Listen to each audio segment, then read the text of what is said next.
એ ટાઈમે જ્યારે પેશન્ટ્સ એમની જે રિસ્પેક્ટ કરતા હતા અથવા તો એ જે સેવા પ્રોવાઈડ કરતા હતા, સો એ ટાઈમનું ડોક્ટર અને પેશન્ટનું રિલેશનશિપ અને અત્યારે ડોક્ટર અને પેશન્ટનું રિલેશનશિપ શું ચેન્જીસ લાગે તમને?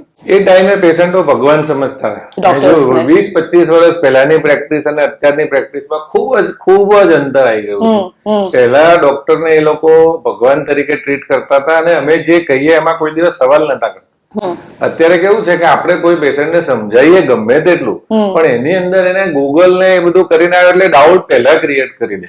તમે એવું અમારી કમ્યુનિટી માટે ના બોલી શકો સાહેબ. અમે એ લોકો છીએ કે જે ગૂગલ થી ભણીને બહાર નીકળ્યા છીએ અને રોજ ભણીએ છીએ. ઇનફેક્ટ રોજ અમે શોધતા હોઈએ છીએ રાતના કે કાલે અમે કઈ મોટી દવા, કેમિકલ અથવા તો બીમારીનું નામ લઈને અમારા નજીકના લોકોને ઇમ્પ્રેસ કરીશું. ના, આમ ઇમ્પ્રેસ કરી શકીએ. ઇનફેક્ટ અમે તો હવે લોકોના બ્લડ રિપોર્ટ પણ વાંચતા થઈ ગયા છીએ થેન્ક્સ ટુ ગૂગલ. અમને એક્ઝેક્ટલી ખબર હોય કે જો રિપોર્ટ આવ્યો એની અંદર ફલાણી ઠીકની વસ્તુ વધી ગઈ છે તો હવે આગળ કયો ટેસ્ટ કરાવવાનો છે. હું તમને એના માટે સજેસ્ટ કરું કે ગૂગલ તમે વાંચો, હા, પણ એનું જે એપ્રોપ્રિએટ જે તમારું જે લિંક છે એની સાથે તમે ડિઝીઝ સાથે કોરિલેટ કરો. તમે ડિઝીઝ સિવાયના બાકીના 150 રિપોર્ટ ના વાંચો. તમને પોતાના જે ડિઝીઝ હોય એની સાથે તમે જો ટ્રીટમેન્ટ સાથે કોરિલેટ કરીને ડોક્ટર જોડે કોઓર્ડિનેટ કરો તો ડોક્ટર પણ તમને હેલ્પ કરશે તમારા ડિઝીઝમાંથી બહાર નીકળવા માટે. પણ તમે જો એ જ નોલેજ ડોક્ટર ઉપર વાપરવા માંડશો તો ડોક્ટર ઇરિટેટ થશે, કારણ કે એ વિચારો 22 વર્ષ ભણીને માંડ નોલેજ લઈને માંડ નામ કમાયો છે. જ્યારે એની સામે તમે 22 મિનિટ ગૂગલ કરીને તરત ને તરત તમે એનું એ જ નોકી નાખશો તો એને કદાચ એવું ઇન્સલ્ટ જેવો ફિલિંગ થાય. એટલે બેટર છે કે તમે નોલેજ માટે સાહેબ આમાં આવું કરી શકાય એવું કરીને જો કોઈ પેશન્ટ તમને પૂછે તમે 100% એમ કહે કે ભાઈ આવું આના બદલે આ કરીશું તો સારું લાગશે. જો સર, એમાં એવું છે ને કે ગૂગલ અમને ભણેલા ગણેલા વ્યક્તિઓને સવાલ પૂછવાની ટ્રેનિંગ નથી આપતું. અને પ્લસ અમે તો એટલા માટે આવું વર્તન કરતા હોઈએ છીએ just we want to make sure કે તમે બરાબર ભણ્યા છે કે નહીં. ના, આઈ એમ શ્યોર તમારા જેટલા પણ પેશન્ટ્સ હશે એમાંથી ઘણા બધા એવા લોકો હશે જે વર્ષોથી તમારી સાથે ટ્રીટમેન્ટ લઈ રહ્યા છે અને એ કદાચ અમુક એજેડ લોકો હશે. સો આઈ એમ શ્યોર કે એજેડ પેશન્ટ્સમાં તમને આ પ્રોબ્લેમ નહીં નડતો હોય જેટલું યંગ સો કોલ્ડ યંગ જનરેશનમાં આ પેશન્ટ્સ ને લઈને. એટલે તમે જો સપોઝ એન્ડોસ્કોપી કરવાની છે ભાઈ તારી, આવું બોલો પછીના 4 વાહિયાત સવાલ કયા હોય? સૌથી પહેલો વાહિયાત સવાલ હોય કે સાહેબ જરૂરી છે. સૌથી પહેલો તમારે કહેવાય નહીં પણ આજ મારો મૂડ થયો, મારે કરાવવી છે. હું એને એમ કહું કે ના મને નથી લાગતું પણ મારા આસિસ્ટન્ટને એવું લાગે છે કે તમારે એન્ડોસ્કોપીની જરૂર લાગે છે તો કરાવી લો. રાઈટ. બીજું એ પોતે એની પાસે રિપોર્ટ હોય, એન્ડોસ્કોપીનો રિપોર્ટ હોય તો પણ આપણી પરીક્ષા લેવા માટે બતાવે નહીં. ત્રીજી વસ્તુ કે એના કોઈ સગા ડોક્ટર હોય એ જ વખતે એને તરત આપણી જોડે હજી તો વાત કરી રહ્યો છે ત્યાં ફોન લગાડી દે કે સાહેબ તમે આ મારા ડોક્ટર જોડે વાત કરી લો ને થોડું, કે એમને એવું નથી લાગતું કે એન્ડોસ્કોપીની જરૂર છે કે નહીં. ચોથું, એના પોતાના સગા જે અમેરિકામાં રહેતા હોય એને જગાડે અહીંથી ફોન કરીને કે લો રાજપૂત સાહેબ જોડે તમે વાત કરી લો. તો પણ તમે બોસ્ટન થી ભણીને આયા તો તમે ત્યારે ભણ્યા નતો બરાબર? હા, એટલે એ વખતે મારે એને કહેવું પડે કે તું જે જગ્યાએ ફોન લગાડે છે એ જગ્યાએ તો હું ઓલરેડી જઈ આવ્યો છું.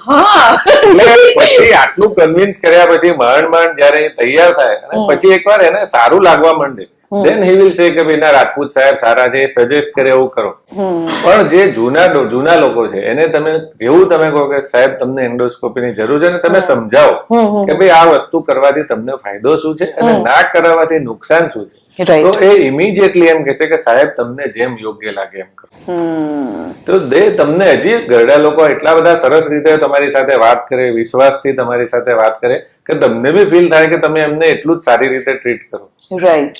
જયારે નવા જનરેશનમાં તમને જે ગૂગલ કરીને આવે છે એમની સાથે મને કોઈ વાંધો નથી, પણ they should do it appropriately behave કે ભાઈ મને આવડે છે એનો કોઈ પ્રોબ્લેમ નથી પણ તમને નથી આવડતું એવું ફીલ ના કરાવે.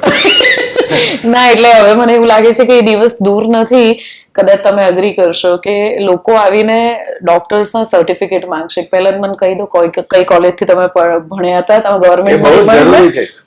અત્યારે હું કોઈને કેમ કહું બોમ્બે યુનિવર્સિટી ફર્સ્ટ છું, એ ડિગ્રીમાં તમે જો ના લખ્યું હોય તો તમારી ઉપર કેટલા બધા અત્યાચાર થાય તમને ખબર નથી.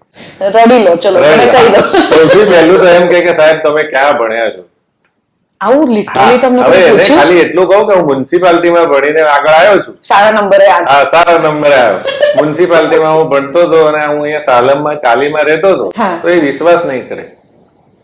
કદાચ એમના દિમાગમાં એવું હોય હા, ને કે કે ભાઈ આ તો બહુ જ હાઈફાઈ ક્વોલિટી Right, ભણ્યા હશે, બહુ right. જ વધારે પડતી સારી એમની ઘરની હાલત હશે એટલે એમના મમ્મી પપ્પાએ ભણાવ્યું. હમ પણ મારા ફાધરની એક જ ઈચ્છા હતી કે આ ગરીબ ઘરનો છોકરો એક દિવસ બીજા કોઈ ગરીબ ઘરના માણસની સેવા કરે.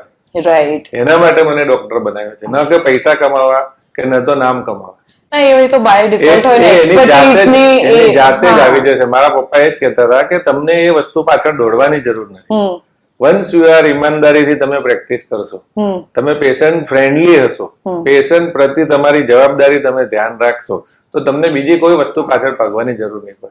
બિલકુલ સાચી વાત છે. અને આટલું બધું નામ કમાયા પછી આટલા વર્ષો સુધી પ્રેક્ટિસ કર્યા બાદ એવું પણ થતું હોય કે આપણે એક આમ માણસની જેમ કોઈ સોશિયલ ફંક્શનમાં ગયા હોઈએ અને ત્યાં પણ લોકો રિલેટિવની જગ્યાએ તુરંત જ પેશન્ટ બનીને બિહેવ કરવા લાગે, ત્યારે સાહેબ કેવી રીતના ડીલ કરે છે જાણીએ આપણે નેક્સ્ટ એપિસોડ.